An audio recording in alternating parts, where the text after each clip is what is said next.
Chapter 4 in Concepts of Biology is all about how cells obtain energy. So everything on our planet, obviously, that's alive is regularly utilizing energy at different rates, and that's what we're going to talk about in this chapter and the next. The concept of energy flow in our living world can be called bioenergetics, and we'll spend the next 2 chapters discussing its ebbs and flows. Almost all life forms get their energy from the sun. Light rays can be turned into sugar by plants, which are then consumed by animals, either directly or indirectly. And animals are, of course, eventually consumed by decomposers. But everything on our planet can trace its energy sources, in either 1 step or 4 steps back to the sun. When we study energy exchanges or energy reactions in an organism, we're studying its metabolism. Metabolism is the addition of all of the reactions that happen in your body together. So when you attach molecules to one another to build something, we call that reaction an anabolic reaction. You have to use energy to build larger, complex structures from smaller ones. However, on the flip side, when you break down those larger molecules into smaller ones, the reaction is called catabolic, and you release energy. Every time you break a chemical bond, you release a little bit of energy into the environment that can be captured to do work. Now, we can also classify reactions using a different set of terms. You can say that reactions are endergonic, E-N-D-E-R, gonic. So those are reactions that require an input of energy. I always remember them because the ender, it means in. So an endergonic reaction needs you to put energy in. And then there are exergonic reactions, and those are the reactions where energy exits. You might see or hear either of these terms in your book or study material, so I just wanted to mention them both so you'll be familiar with them and not get confused. What we're really concerned about in biology are the changes of energy, as all living biological systems are open. Energy is free to move among and between them, and when it does, that's kind of when the magic happens. That's when the cool stuff happens that we want to study. The energy, stored between individual bonds and an ice cream cone can be put to work as kinetic energy as we pump our legs on our bicycle. The light from the sun can be turned into chemical energy that is stored in the starch of the inside of a leaf. So it's the changes that kind of make things interesting. There are certain chemical reactions that need to happen within our bodies, but they take a very, very large input of energy in order to occur. Think about a huge pot of water set to boil on the stove. The more water in the pot, the more heat energy you need to actually get a nice rolling boil. The amount of initial heat that you put in is called the energy input. More specifically, we call it the activation energy because it's the amount of energy you need to kickstart the process. Thankfully, there are enzymes that can decrease the amount of energy you need to make some chemical reactions happen, which means you need to take in less energy. You don't have to pay as much, for these reactions to happen. They don't cost as much initial energy. Well, how might that happen?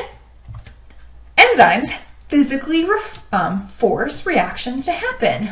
We don't often think about chemical reactions happening to physical items, but they do.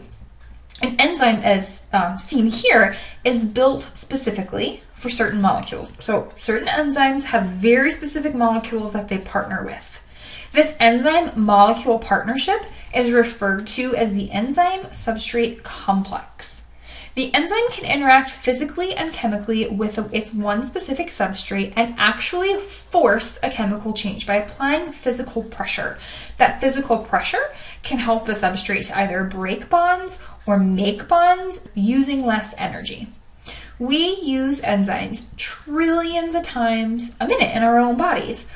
And unless the enzyme, thankfully, is physically broken or denatured somehow, most of them are made of proteins, you can actually use the same enzyme time and time again in your really important cellular reactions. And again, until they break down, just keep using them. So it's fantastic. We recycle. Enzymes, though, they don't have free reign in your bodies. They can't cause all manner of chemical reactions to happen all the time, or quite frankly, that would be chaos.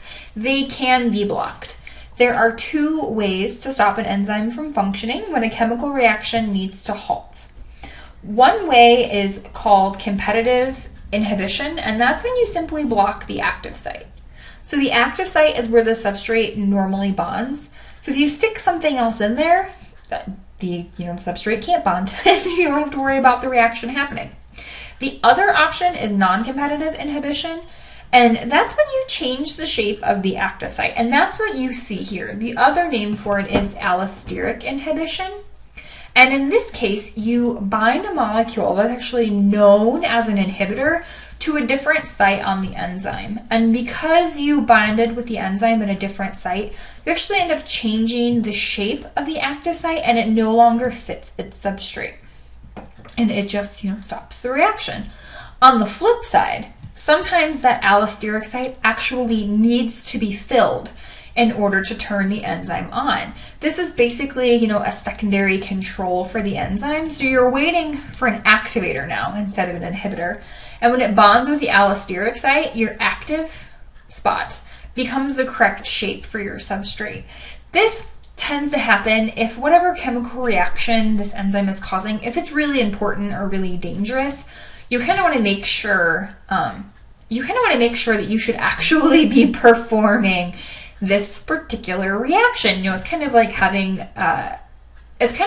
two people need to push the red button to launch the missile. You want to make sure that it's occurring. So you have to have the enzyme, you have to have the activator, and you have to have something, that's not going to block that active site. So they're just kind of multiple checks and balances, and this helps our body to ensure that if we're undergoing a chemical reaction, we actually need to be doing it.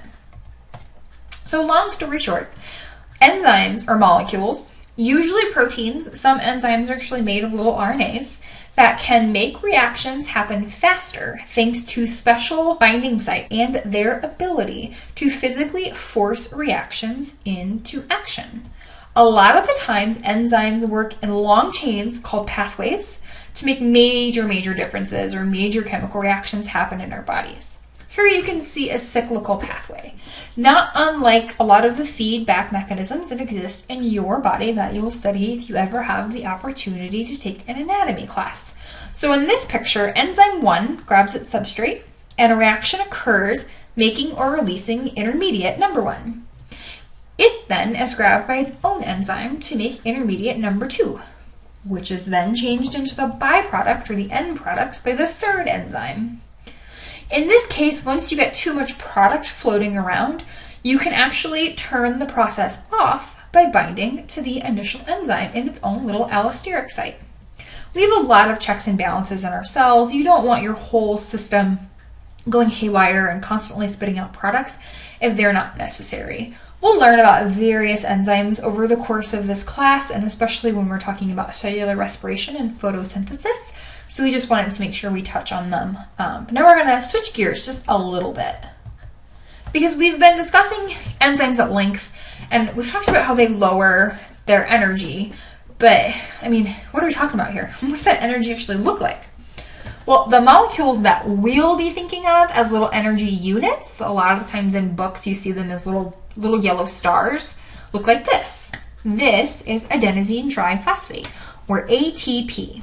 An ATP molecule is a sugar, an adenine molecule, and 3 phosphate groups. Now, those phosphate groups don't particularly like each other, and they don't want to be so close. So there's actually a lot of energy trapped in the bond between the gamma and the beta phosphate. So if you put this little ATP near a chemical molecule where that gamma can kind of bounce off and attach to it, it definitely will. And the big quick jump will release chemical energy that can be trapped to do, physical work, like changing the shape of a protein. On a cellular level, a simple change in the shape of a protein can mean big things. Think about our sodium-potassium pump we studied. The process of turning glucose into ATP is the purpose of cellular respiration, which is where we're heading next.